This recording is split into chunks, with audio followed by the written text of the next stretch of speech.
Hoje nós vamos começar o capítulo 19, desculpa. Quem que poderia iniciar a leitura para a gente, por favor?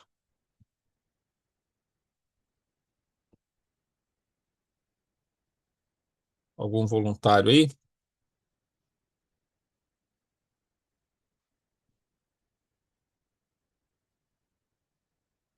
Eu leio, Zé. Falou, Vera. Valeu. Um momentinho só, deixa eu abrir.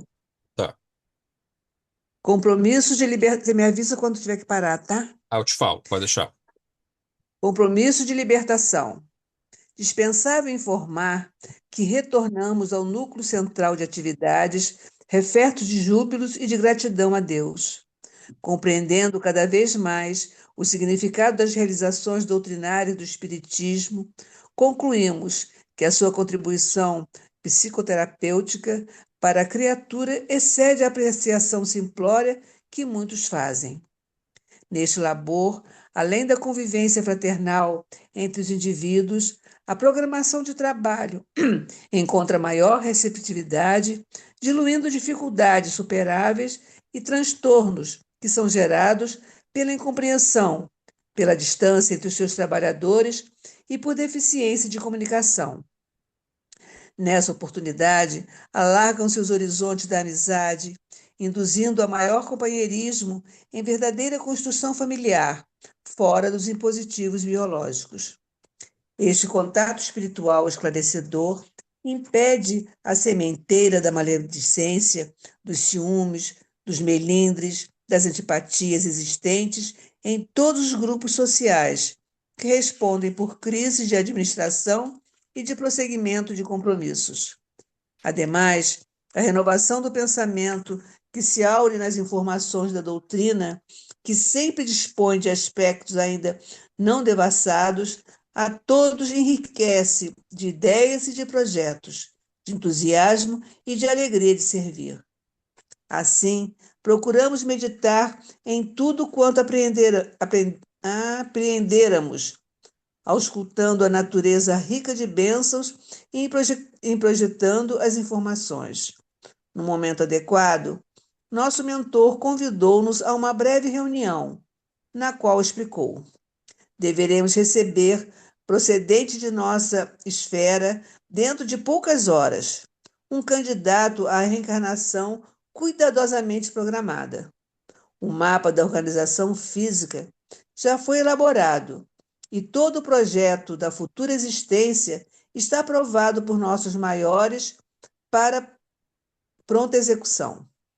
Trata-se de velho lidador das hostes espíritas, no fim do século XIX e parte do XX, que retorna ao orbe terrestre com tarefas específicas em nosso campo de divulgação e ampliação do conhecimento, fortalecendo a ponte entre a ciência e a religião. Em face das suas conquistas intelectomorais, predispôs-se ao trabalho gigantesco das pesquisas de laboratório, utilizando-se dos modernos equipamentos e da atual fase do conhecimento para enfrentar o materialismo onde se refugia, qual seja, nas academias. Portador de excelentes dotes cristãos, espírita que será, por segunda vez, poderá trilhar os caminhos ásperos com decisão, transporta os desafios iniciais da programação em pauta. Ok, Vera. Cabe-nos a... Já, valeu.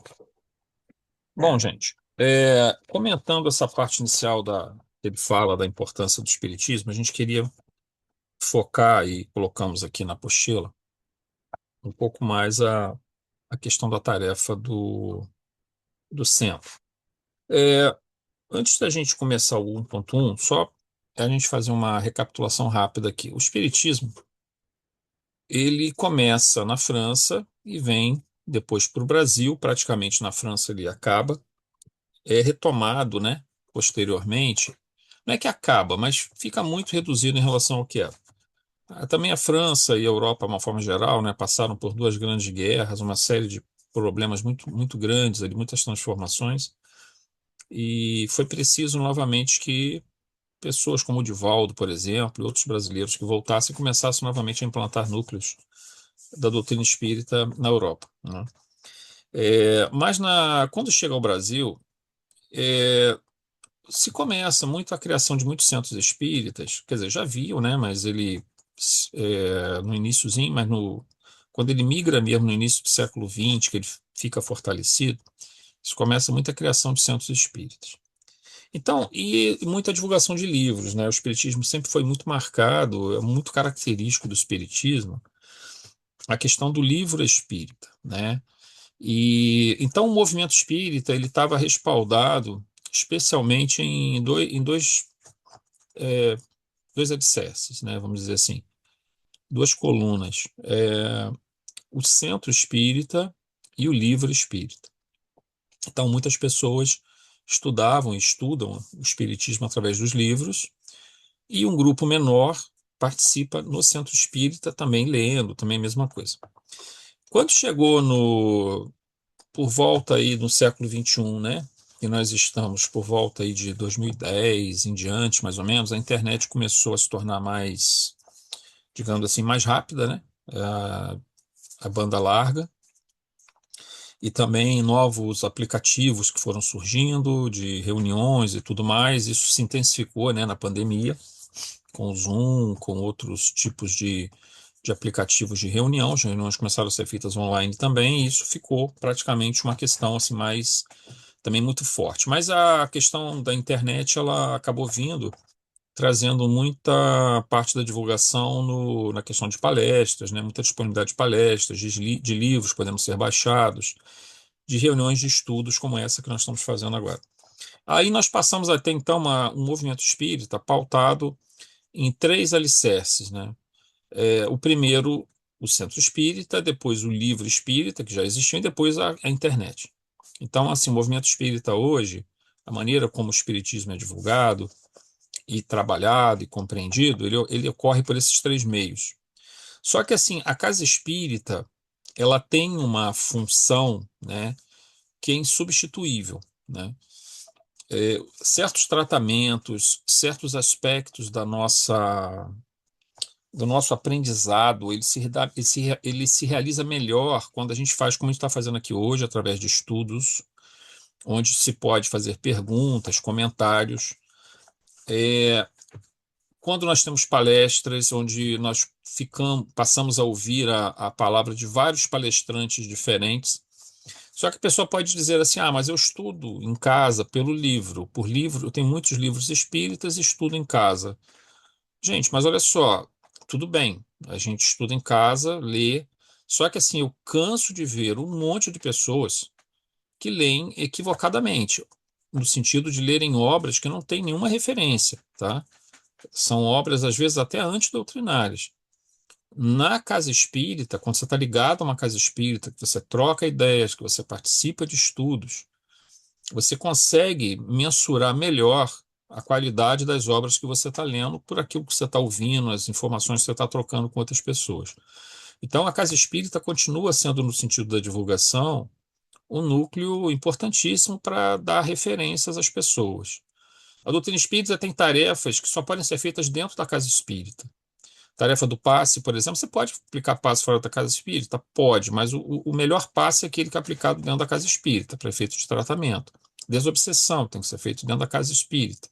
Prática mediúnica de psicografia, por exemplo, ou psicofonia, dentro da casa espírita.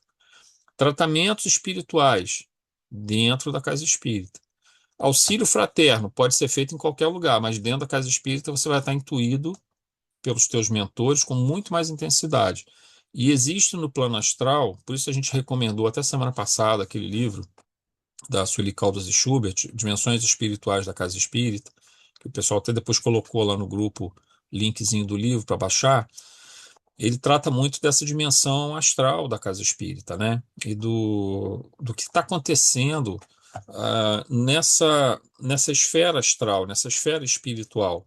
Muitos trabalhadores envolvidos em muitas tarefas de defesa, proteção, tratamento, orientação, equipamentos que são ali colocados, né? Na reunião de segunda-feira que nós fazemos, já comentei isso outras vezes, existe um trabalho importante que depende também dos encarnados estarem presentes, que é a doação de fluidos para o tratamento de entidades que estão sofrendo muito. Não, não chega a ser tratamento desobsessivo no plano envolvendo médios, é um tratamento, de certa forma, de orientação na espiritualidade, mas que conta com o choque anímico para produzir uma melhoria da condição da entidade para que o trabalho na dimensão astral do centro seja com mais assertividade, porque esse choque anímico, quando ele é bem conduzido, ele predispõe a entidade que está muito materializada, muito apegada aos fluidos materiais, predispõe ela a trazer boas lembranças, a despertar nela um revigoramento, porque ela não consegue reter fluido vital, mas ela consegue sentir a percepção do fluido vital quando é disponibilizado a ela, o que produz um certo nível de refazimento. Então, ou seja, a casa espírita ela é um local que não pode ficar vazia. A casa espírita é o núcleo, é o centro onde os mais importantes tratamentos são realizados, até porque a espiritualidade utiliza a casa espírita como um posto avançado de colônias e cidades espirituais aqui, para realizar uma série de tarefas, tá? Então é dentro dessa visão que a gente pega esse comentário do Manuel Filomeno sobre a doutrina espírita, sobre o quanto bem ele traz, e outra coisa, né, gente? A gente ficar só em casa, isolado numa leitura, não é a mesma coisa que a gente estar junto de outras pessoas. Nós precisamos trabalhar essa questão de convivermos com os outros, de estarmos junto de outras pessoas, de nos harmonizarmos, mesmo que tenhamos pontos de vista diferentes, porque isso tudo é o desenvolvimento espiritual. Ninguém se desenvolve sozinho, né? Sem o contato, sem o carinho de outras pessoas. E também, muitas vezes, nós não estamos bem, né? Nós não estamos assim fortalecidos, e você estando num grupo, você é acolhido. Então, isso faz parte também do nosso processo de desenvolvimento. Então, vamos aqui para o item 1.1. Manuel Filomeno retorna com a equipe ao núcleo de serviços que servia de base aqui na Terra, aquela espécie de acampamento, né, montado com toda a proteção, toda a estrutura daquele monte de espíritos que veio, cada um indo para um lado realizar várias tarefas. E o grupo de Manuel Filomeno, do José Petitinga, Dr. Arquimedes, fazendo suas visitas, os seus auxílios também, eles vão e retornam sempre a esse núcleo temporário que está aqui na Terra, até eles poderem retornar novamente para a colônia de onde vieram. Comenta então sobre a importância do trabalho espírita que se realiza em grupo. Só podemos e devemos, obviamente, realizar a caridade onde quer que estivermos. O trabalho em uma casa espírita nos convida ao aprendizado do trabalho em grupo, né? A caridade a gente realiza onde a gente quer que esteja. Voltou aqui. Caiu aqui a internet, tá, gente? Estão me ouvindo agora? Estão, né? Sim, muito bem. Então, Beleza. pensei que fosse aqui em casa. Não, caiu aqui. Acho que foi por aqui mesmo. É, Bom, a caridade, gente, a gente faz, tem que fazer em qualquer lugar que a gente esteja. Tá junto, tá separado, na rua. Você pode fazer as suas visitas, entregar as suas cestas básicas, mas no centro espírita a gente fica mais assim motivado, fica menos envergonhado, vamos dizer assim, né, de fazer as tarefas que precisam ser feitas. E ao mesmo tempo tem tarefas que não dá para se fazer sozinho. Tem alguns tipos de visitas que você faz na casa das pessoas que precisa de duas, três companheiros. Porque a ambiência às vezes está muito pesada, muito carregada com obsessores. Então, uma pessoa só é complicado de ir, mesmo se você for entregar uma cesta básica. Porque às vezes aquela pessoa está passando por dificuldade, você está entrando na casa daquela pessoa. E ali está, às vezes, uma vibração muito pesada, muito difícil, muito sofrimento, e sendo, às vezes, atraindo entidades também em sofrimento. Então, uma pessoa só não é. Quer dizer, claro que numa situação emergencial você vai fazer isso, mas não é o ideal, tá?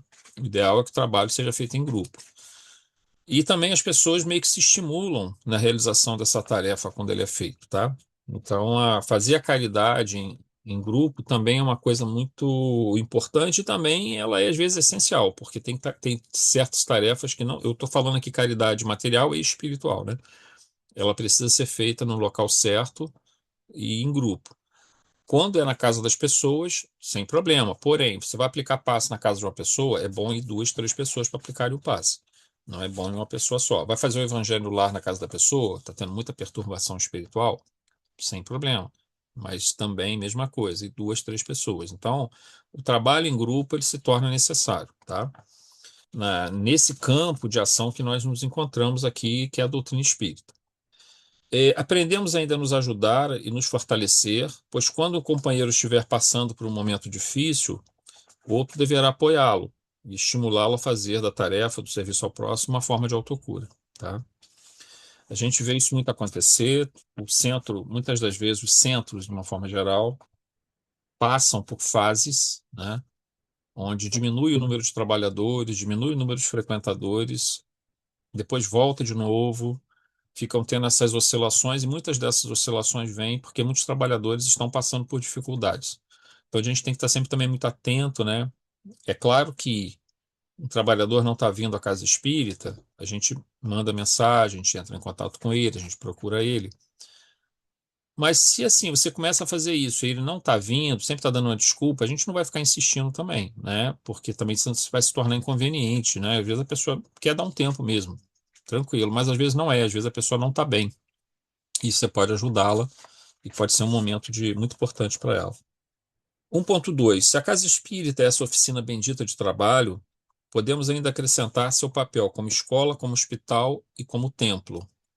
Como escola, podemos, pelo estudo, pelas palestras e pela troca de informações com os companheiros, aprimorarmos com mais segurança nossos conhecimentos doutrinários que são absolutamente indispensáveis para a realização de tarefas como para a nossa própria melhoria. O mesmo, obviamente, se aplica a todos os frequentadores, sejam ou não trabalhadores. Gente, sem estudo, sem conhecimento, a gente pode fazer caridade? Claro que pode. Agora, como é que você vai aplicar um passe se você não sabe como é que funciona, se você não sabe as energias que estão envolvidas, as entidades que estão envolvidas? Como é que você vai fazer um auxílio fraterno, onde você vai... A pessoa, veja, ela está dentro da casa espírita, certo? Quem está indo dentro da casa espírita espera receber um auxílio que venha de uma casa espírita. Aí você não lê, não conhece, não sabe. Tudo bem, você vai estar trabalhando de coração, pode ser que você receba boas intuições, isso é ótimo.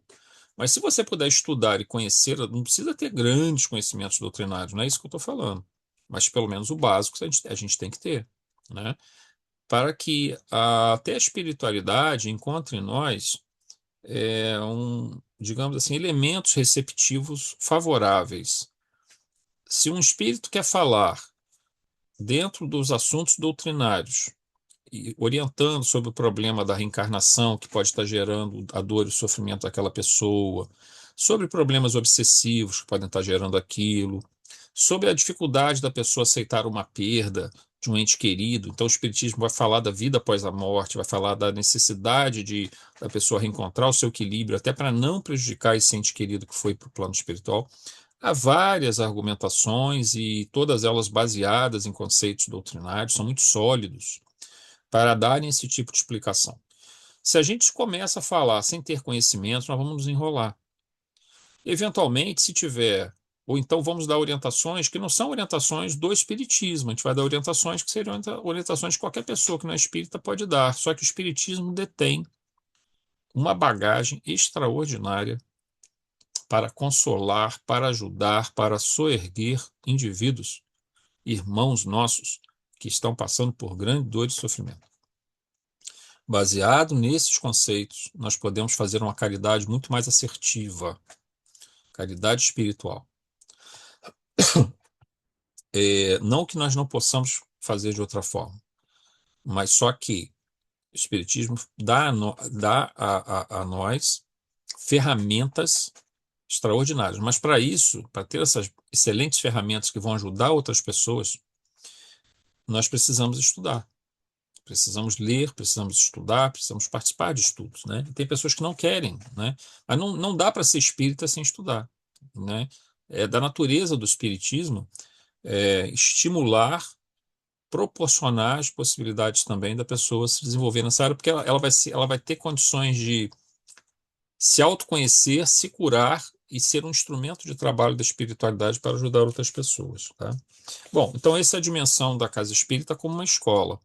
E dentro da casa espírita, como nós falamos, esses conceitos são mais sólidos ainda, porque eu posso estar lendo um livro que ele não é doutrinário, eu estou bebendo de uma fonte que não é pura. Há muito material, gente, aí que não é bom, tá? Que está circulando, circula pela internet, circula através de livros, psicografias que são problemáticas, tá? E também livros que às vezes são só intuídos, né? Mas estão também problemáticos. Então, a gente precisa ter essa troca, esse intercâmbio, para estar vendo essas ideias e meio que nos orientando nos tipos de leitura que vamos fazer. Nós temos um tempo limitado nessa vida na Terra, né? Então, para a gente aproveitar bem esse tempo, é bom não perder tempo com leituras que vão, pelo contrário, até nos prejudicar, porque não só vamos perder tempo, como vamos ganhar material que é ruim para a gente. Vamos trazer para dentro de nós material que vai nos causar desconhecimento, confusão. Então, estar junto e compartilhando esses estudos é muito importante para todos nós. Continuando aqui, como hospital, ela funciona como um núcleo avançado de tarefas socorristas da espiritualidade na Terra, alcançando enfermos nos dois planos da vida, né? Encarnados e desencarnados. Nesse aspecto, também os trabalhadores encarnados se tornam colaboradores dos espíritos superiores, da equipe de desencarnados, que opera na dimensão espiritual da casa, seja no passe, na desobsessão, no auxílio fraterno, etc. Então, para nós, então, aqui, os próprios trabalhadores encontram sua própria cura ao se colocarem como estudantes e tarefeiros. Então, todos nós trazemos nossas mazelas, trazemos nossas sombras, trazemos nossos sofrimentos, nossos desequilíbrios de vidas anteriores.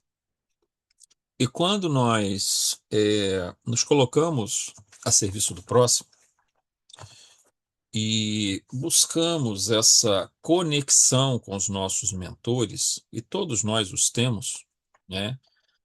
Guias espirituais, eles nos trazem muita paz e muito esclarecimento, né?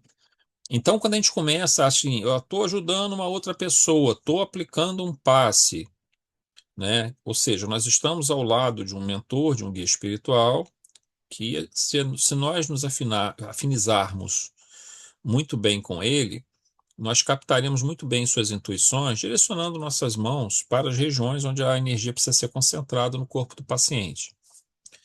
Ao mesmo tempo, também, ele estimula em nós liberação de mais fluidos ou até mesmo, ou seja, a expansão perispirítica, que é uma forma de alcançar com fluidos perispiríticos, ou seja, do perispírito, ou fluido vital, tá? A liberação de fluido vital, que a espiritualidade trabalha maravilhosamente em tratamentos envolvendo problemas no corpo físico e, digamos assim, doação fluídica com vistas a fortalecer a parte energética de uma pessoa que está muito desgastada.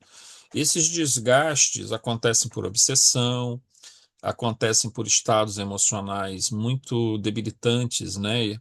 Que geram e conduzem a um estado disfuncional, por exemplo, a depressão, o estresse continuado, a síndrome de burnout. Então, a gente tem vários elementos que desgastam o indivíduo, que o enfraquecem.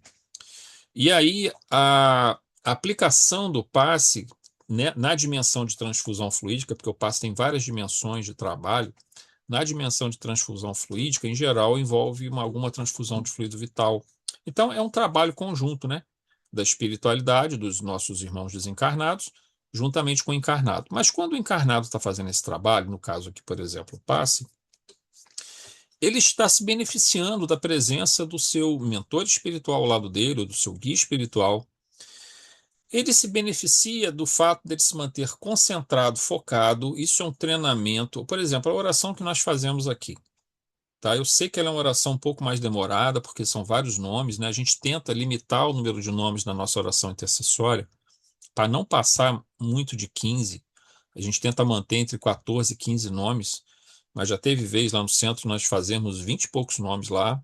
Fica uma oração muito longa. Eu sei que é cansativo para as pessoas. Para mim não é, tá, gente? Porque como eu estou lendo os nomes, então eu consigo me manter mais focado. Mas vocês estão ouvindo, eu sei que é mais difícil, mas é muito importante que vocês mantenham também focados, porque a gente precisa criar um halo de energia que vai ser movimentado pela espiritualidade também.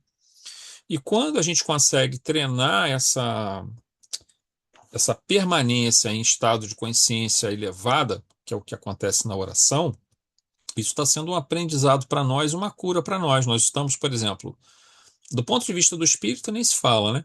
Mas do ponto de vista, essa conexão com os mentores, por exemplo, mas do ponto de vista até neurológico nosso, a gente estimula o córtex pré-frontal esquerdo, ele começa a ter mais circulação sanguínea no momento da oração. Isso já é verificado até por exames, né? Tem um vídeo circulando, que até passou pelo nosso grupo mais duas vezes esse vídeo, de um médico falando, neurologista, falando dessa questão da verificação por ressonância, ressonância por imagem funcional, tá? Que a gente chama de ressonância funcional. É ressonância um pouco diferente, porque na verdade o que ela pega é circulação sanguínea, para verificar quais áreas do cérebro estão sendo mais ativadas. O que já não acontece quando você faz uma ressonância normal, né? Porque você faz meio que um fatiamento de áreas do cérebro, você vai olhar a morfologia, vai olhar a estrutura ali daquela região do cérebro, se tem algum problema e tal. Na ressonância funcional, de imagem por imagem funcional, ela pega também a parte de movimentação sanguínea, por conta da colocação de uma substância no sangue com marcadores radiativos. E aí você consegue verificar aonde aqueles marcadores estão circulando no cérebro, nos vasos sanguíneos. E observa-se que na oração há uma concentração muito grande no córtex pré-frontal esquerdo. Então, isso também é um treinamento. E o córtex pré-frontal esquerdo, ele é uma das áreas mais nobres do nosso cérebro, porque ele responde pelo nosso controle emocional, pelo nosso estado de alerta, de vigilância. Não a vigilância, por exemplo, como da amígdala, né? Que é a vigilância assim, de uma reação de medo ou de enfrentamento, de fuga. Não, não, é uma vigilância no sentido de moralidade, é diferente. Ele é uma área muito elevada da nossa estrutura cerebral que serve magnificamente e conjuntamente com o espírito ao funcionamento perfeito da nossa encarnação. Nós estamos desenvolvendo ele dentro desse processo. Então, ou seja, o indivíduo ele está sendo um instrumento de cura, mas ele também está se curando, né? Todos nós estamos nos curando. O auxílio fraterno, mesma coisa.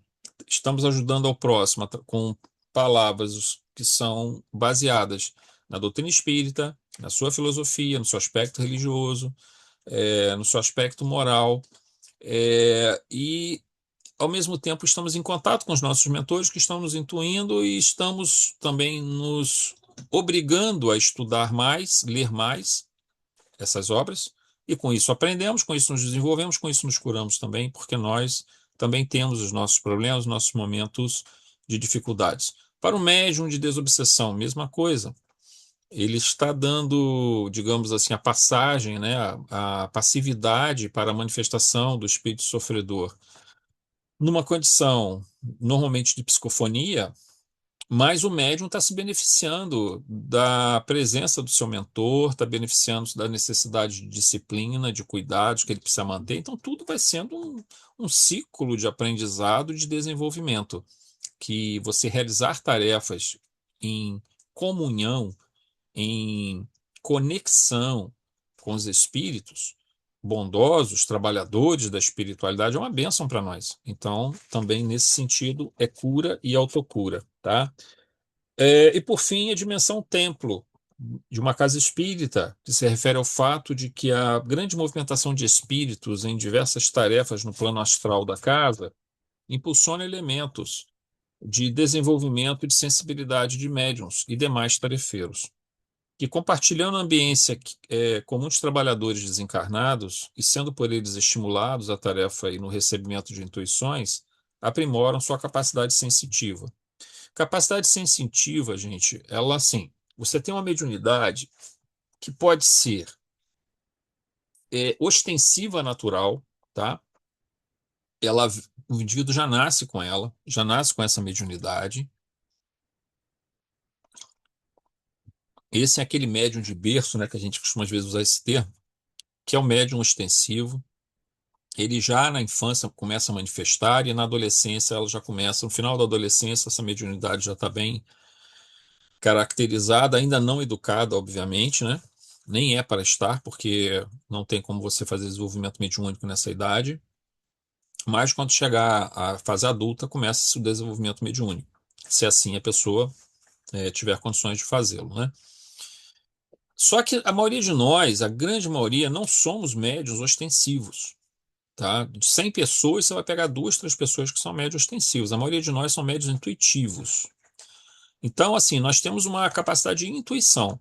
Então, essa intuição, apesar de não ter esse impacto tão grande que o médium sente da presença de espíritos, sejam eles espíritos superiores, sejam eles espíritos sofredores, espíritos bem intencionados, espíritos mal intencionados, é, a intuição, você vai sendo também influenciado da mesma forma por espíritos bons e espíritos maus. Só que ela é um processo mais lento. É aquele processo lento, gradual, mas que ele também vai produzir os seus resultados a médio e longo prazo, tá? O cultivo de sistemático de pensamentos disfuncionais leva à grande probabilidade de que nós venhamos a nos conectar com entidades em sofrimento ou nos desequilíbrios que nós estamos cultivando no nosso comportamento. Então, isso demora um pouco mais de tempo, mas ele se instala. Depois que se instala, começa ali a aparecer um processo obsessivo, porque a própria mediunidade do indivíduo começa a florar pela constância da presença dessa entidade.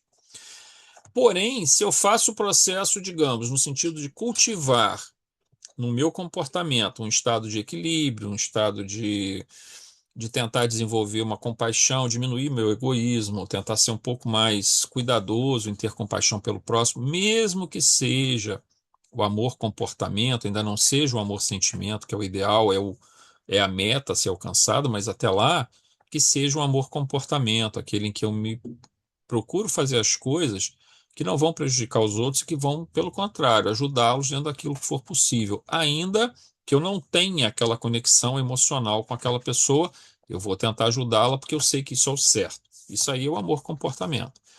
O estudo, a reflexão, a oração, isso tudo vai criando para nós um link com essas entidades superiores e a nossa intuição começa a ficar mais aprimorada. Não vou dizer que ela vai chegar a uma mediunidade ostensiva, talvez, possivelmente não, mas nós teremos um nível de sensibilidade tal que a nossa intuição será extremamente importante. Nós vamos nos tornar um pouco mais sábios, vamos dizer assim, pela presença pela convivência com espíritos mais sábios junto de nós, né? Diga-me com quem tu andas e que eu te direi quem tu és. Então é mais ou menos isso. Se a gente está ao lado de espíritos bondosos, amorosos, sábios, né, disciplinados, a tendência é que nós estamos fazendo por onde trazer a presença desses espíritos para junto de nós e também estamos aprendendo com eles. Sendo que dentro da casa espírita isso se amplifica pela grande movimentação de entidades que lá estão. Então, por isso que o local correto, né, para ter esse maior desenvolvimento das sensibilidades, seja a sensibilidade intuitiva, seja a mediunidade, também casa espírita. E aí a gente entra agora no item 1.3. Por fim, o autor espiritual fala de um espírito que chegaria ao acampamento em que se encontravam, vindo do mesmo núcleo espiritual em que Manuel Filomeno e demais trabalhadores daquela tarefa viviam, né? Então vejam, assim, esse núcleo ficava ali em João Pessoa, na Paraíba, próximo a uma praia lá, que foi o local que a gente viu no início do livro. Eles estão fazendo várias tarefas em vários lugares, os diversos grupos, e voltam para esse acampamento. E quando eles voltam, eles trocam ideias, trocam informações entre os membros do próprio grupo e entre outros grupos, porque são tarefas diversas, né? Então você também aprende ouvindo os esclarecimentos que um outro grupo socorrista foi num outro local, numa outra circunstância. Então isso enriquece muito a experiência do trabalho no plano espiritual.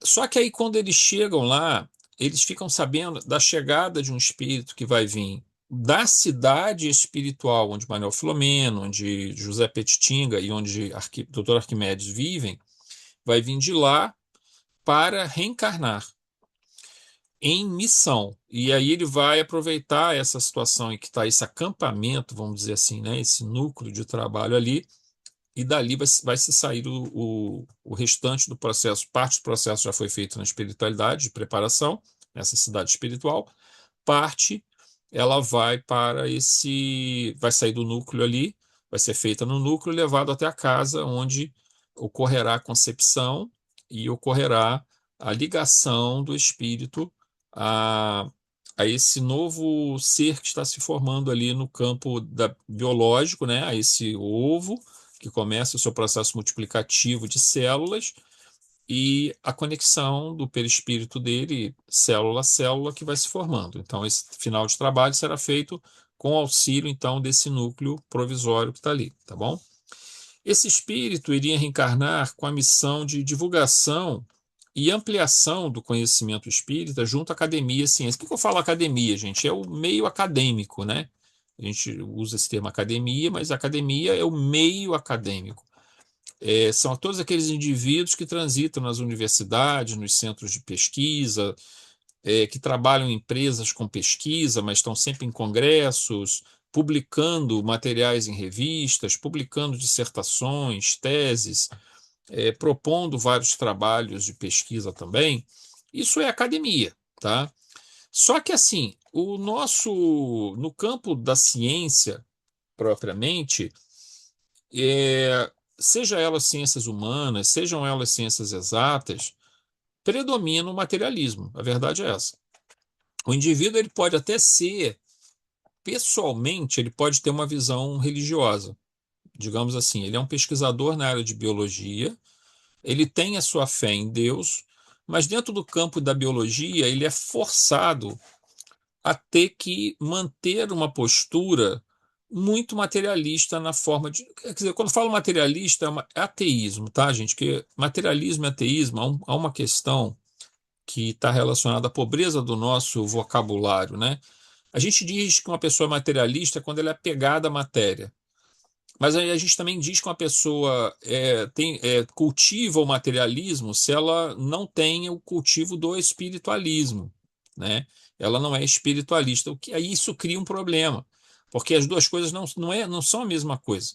Por exemplo, o apegado à matéria, ele não é, ele pode ser religioso e apegado à matéria, ter apego à matéria. Então ele é materialista, é um religioso materialista. E você pode ter um materialista que não é, digamos assim, que não tem uma negação completa do processo religioso, mas ele também pode ser um ateu. E pode ser um ateu que não tem a concepção religiosa, mas ele não tem esse apego de bens materiais. É uma pessoa desapegada, porém não acredita em Deus. Então não dá para falar que ele é materialista sobre esse aspecto. Só que isso confunde muito, porque nós acabamos usando esse termo materialismo para definir posturas ateístas. Então, quando a gente fala que a ciência é materialista, a gente fica meio confuso, porque na verdade a ciência é ateísta, tá? Ela não tem a concepção de Deus. Então, vamos lá. Se eu sou, por exemplo, um cientista que trabalha na área de ciências de biomédicas, de biologia, e aí eu tenho a minha fé, tá? Porém, se eu carregar essa fé para o meu trabalho e apresentar um trabalho que tem elementos, por exemplo, da presença do espírito, da presença de vida após a morte, sobrevivência de uma consciência que transcende ao corpo físico, a pessoa vai ser ridicularizada, os trabalhos delas não vão ser publicados em revistas, nenhuma revista vai publicar esse trabalho. Então, isso é muito complicado. A gente tem uma situação, por exemplo, do Alexander, da Universidade Federal de Juiz de Fora, que ele tem uma tese de doutorado pela USP, em que ele trata a questão da mediunidade, mas a abordagem dele, da mediunidade aqui, é voltada para o campo da psiquiatria. E aí o que ele propõe é mostrar que médiums, a concepção de médium, ele não entra, vejam, ele aborda com muito cuidado a maneira como as palavras vão sendo colocadas, tá? Na tese dele. Eu cheguei a ler essa tese.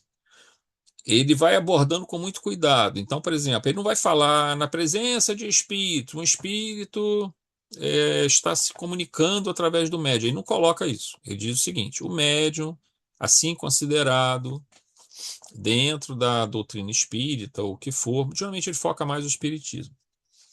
E, e também assim rotulado, digamos, pela ciência, ou considerado assim pela ciência no sentido de alguém que diz, vejam, que diz receber uma entidade espiritual. O objetivo dele é mostrar que não há disfuncionalidade psíquica nesse indivíduo, além do que seja a disfuncionalidade psíquica da média da população. Por que isso? Porque no passado, uns 50, 60, 100 anos atrás, se diziam que os médios eram loucos, né? Do ponto de vista da psiquiatria e da neurologia, predominantemente, o médium era considerado um indivíduo doente, tá? O Chico Xavier foi considerado doente. Divaldo foi considerado doente, psiquicamente doente, por preconceito da ciência psiquiátrica e neurológica.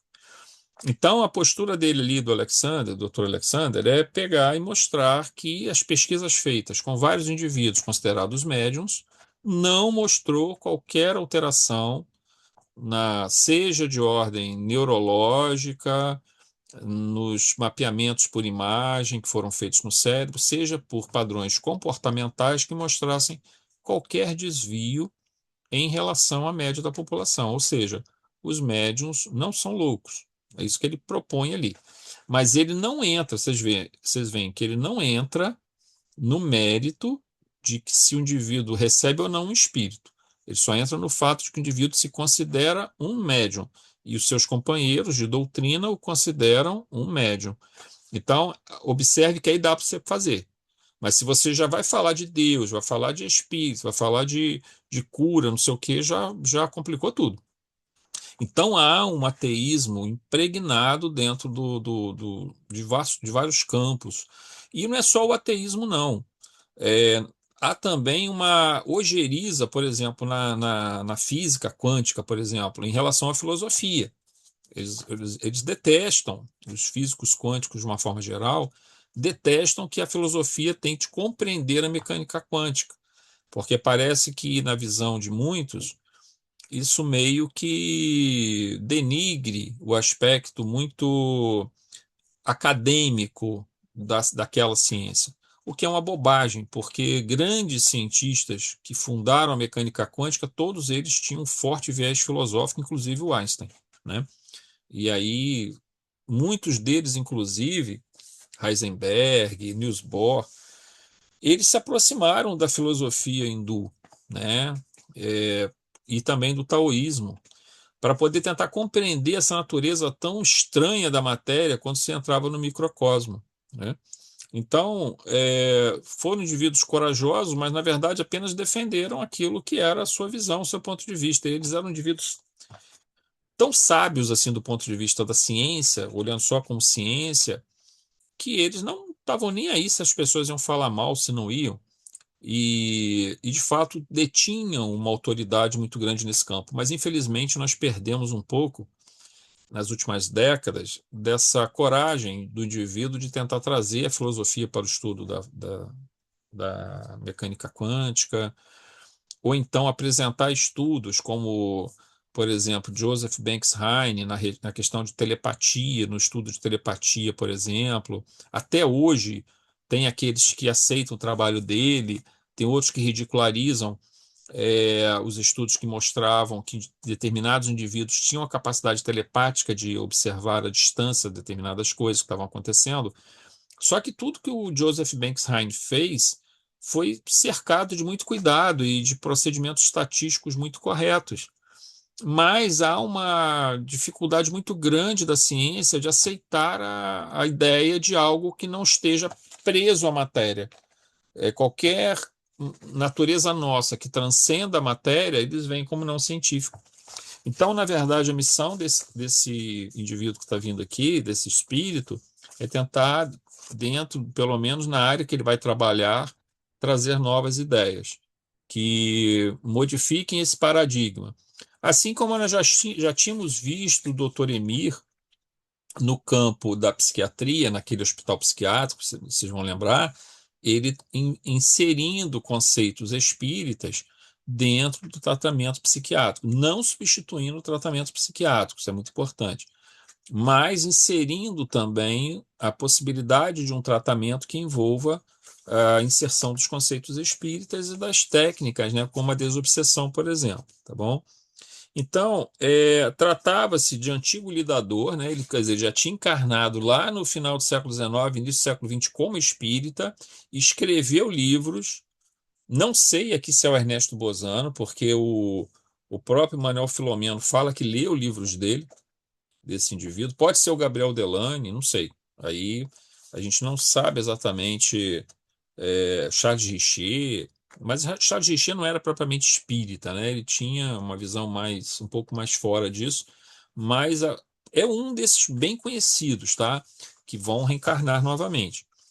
Ainda que no Brasil a tarefa espírita vem sendo conduzida com prioridade para a questão evangélica e doutrinária, não podemos perder de vista que a ciência terrena, a divulgação do conhecimento, o avanço tecnológico, todos vão produzindo transformações importantes, com reflexos na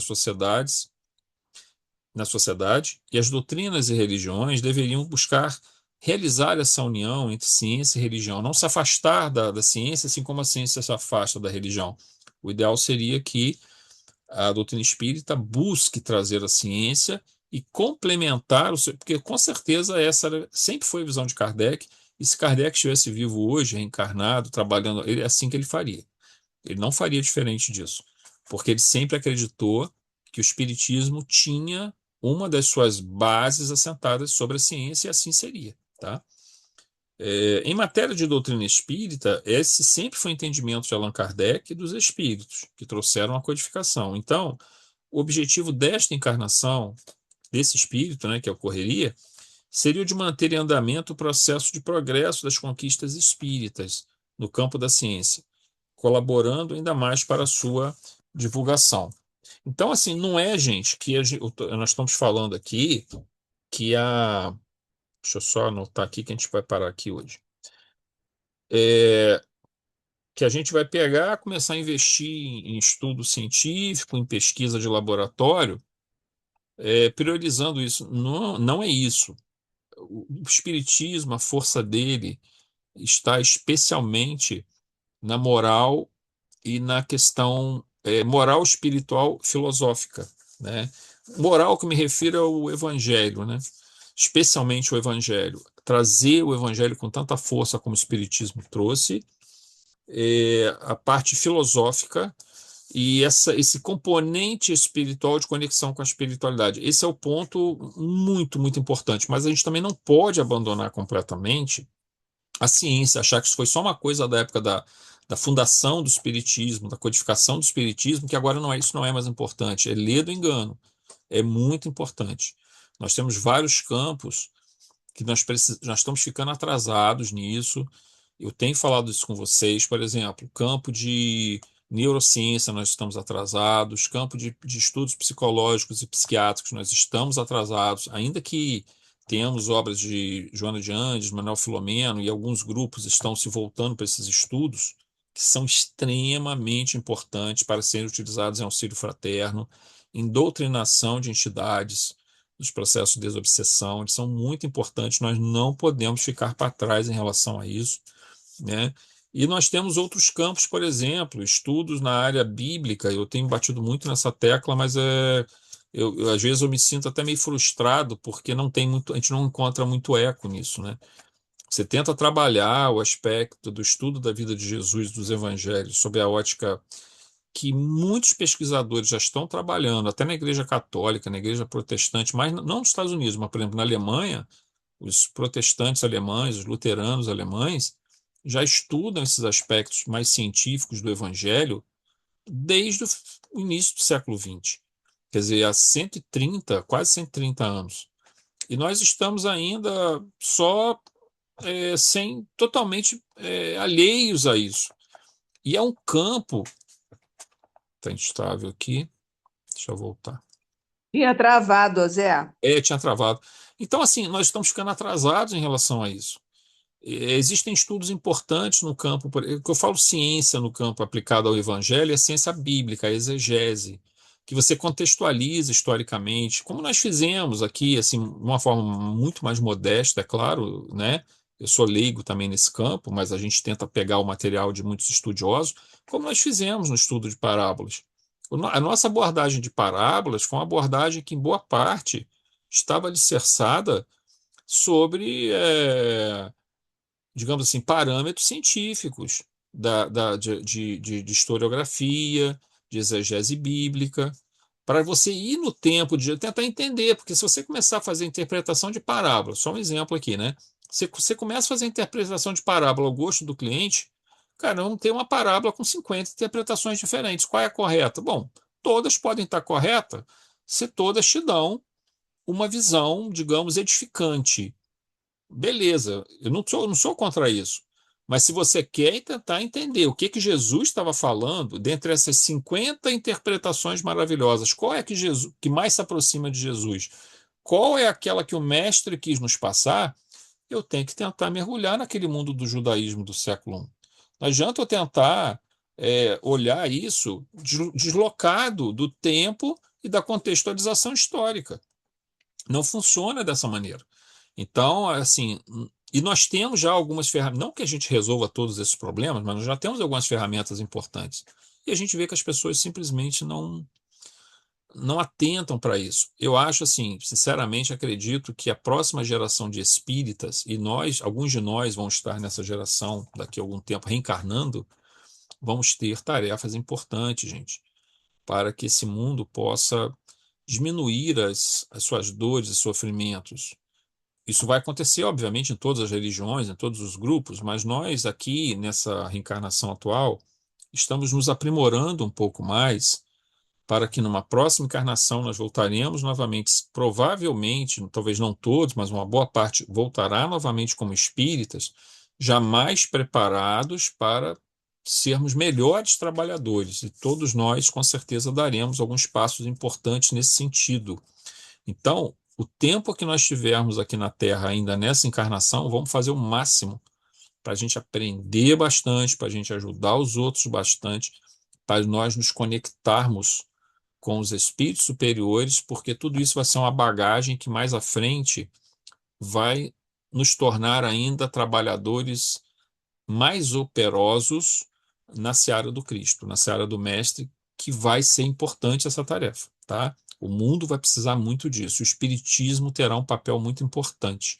Então, nós estamos tendo a possibilidade, não é, o movimento espírita no Brasil, de fazer essa colaboração, de fazer essa junção com a espiritualidade para promover uma melhoria da condição humana, tá bom?